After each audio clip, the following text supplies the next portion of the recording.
Welcome to this episode of Kyber Clips. I'm Mike Jafrida, President of Kyber Security, joined with Bob Thomas, Chief Information Security Officer of Kyber Security for our clients, and all things CMMC extraordinaire. Thanks, Mike. Today we're going to be talking about CMMC 2.0 and the impending July 1st deadline. So Bob, is this going to be like December 31st, 1999, the whole Y2K thing? The world's going to shut down on July 1st? So I would say it will be just like 1999, where it will be anticlimactic, where everybody thinks everything will completely stop, and then they'll be there on July 2nd trying to figure out what just happened. I think what people should expect is that it will be, at that moment in time, business as usual until someone in the defense industrial base needs to award a new contract or renew an existing one. And then that's when the rubber meets the road, and people are going to have to really, really be concerned that they can't be awarded a contract because they're not compliant.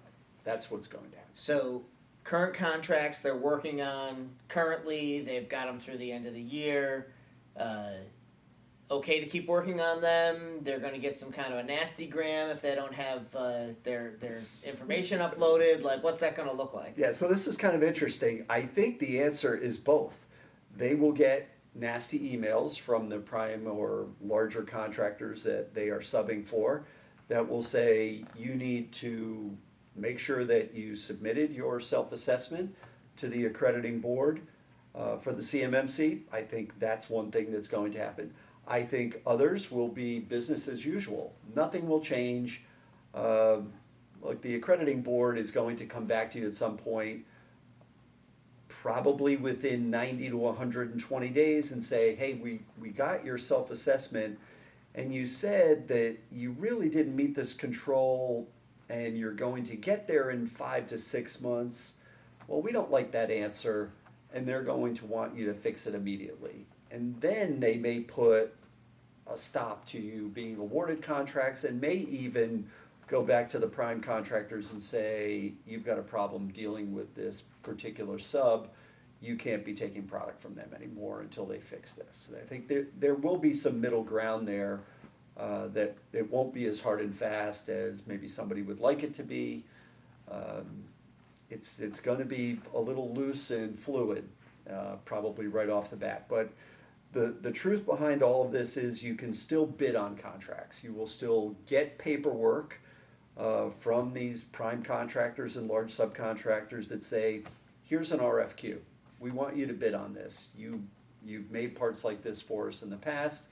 Here are the plans to be able to make it, figure out what it's going to take, and let us know what the quote is, but you're going to need to be compliant in order to be able to get awarded this contract and make these parts for us. That's the kind of notation you're going to start to see in as soon as a month from now. So it's not now that's starting after July 1st. That's happening now in anticipation. April, May is the time frame we've been told about new RFQs that will be awarded after July 1st. Gotcha. So, assuming that they're going through the process, they've uploaded their documentation, done their self-assessment, July 1st comes, when do you think they can anticipate some sort of an audit? I think if they're in the small to mid-size business realm, I think 18 months, maybe 18 to 24 months, I think they should expect to have an audit scheduled in that time period. There aren't enough auditors to go around. There are 0 auditors right now. There are only trial audits taking place. You know, they're figuring it out as they go along, the accrediting board, and trying to get people certified. There's 68 temporary auditors assigned at this moment in time. They probably need 10 times that many in order to really keep the engine going and keep people out in the field verifying information, looking at controls, looking at evidence, and all the things that have to happen during an audit. So I don't think it's realistic that a 10-person machine shop is going to get a knock on their door. We're here to look at your CMMC data. We don't like what it looks like, or we like what it looks like, but now we need you to prove it. I think a year to 2 years down the line, I think that's when you should expect. It's once every 3 years that you're going to get audited. That's what the rules say. So if I understand the timeline the way you just described it, between now and July 1st, there may be some additional requirements put on bids Yes. that would not necessarily prevent you from bidding, but in the event you were awarded, prevent you from Being awarded. being awarded. Yes. Right? If you were chosen, prevent you from being awarded. Correct. On July 1st, existing contracts, business as usual for the most part, unless something specific comes down from a prime, most likely saying, okay, this one's particularly special. We want to make sure there's a barrier there.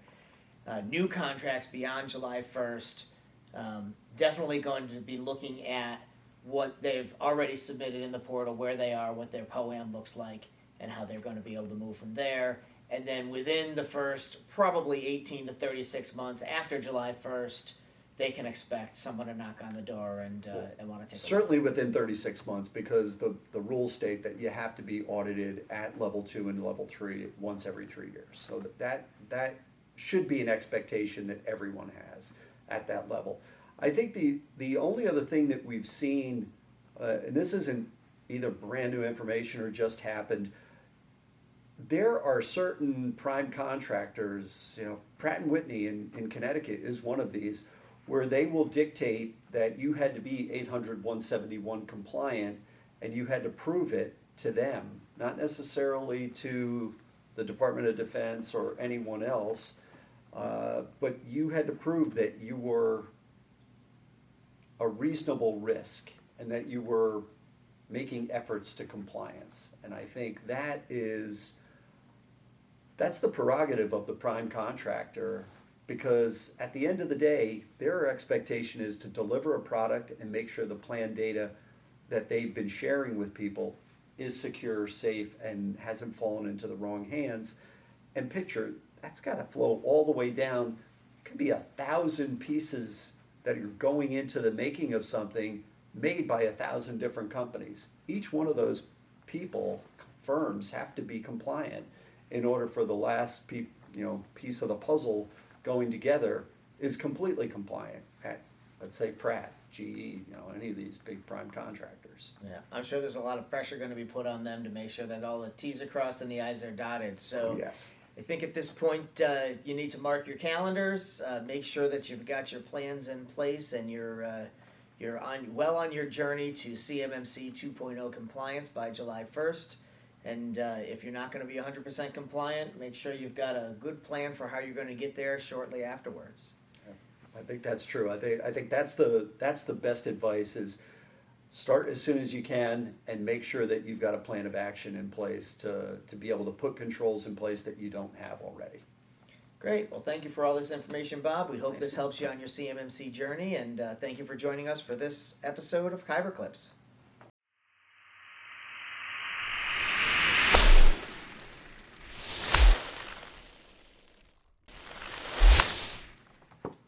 Hello, folks. Thanks very much for joining us for another episode of Kyber Clips.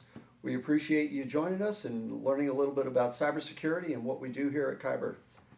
Just if you're interested in subscribing, hit the button down below, smash the like button, and reach out to us at sales@kybersecure.com. Thanks again.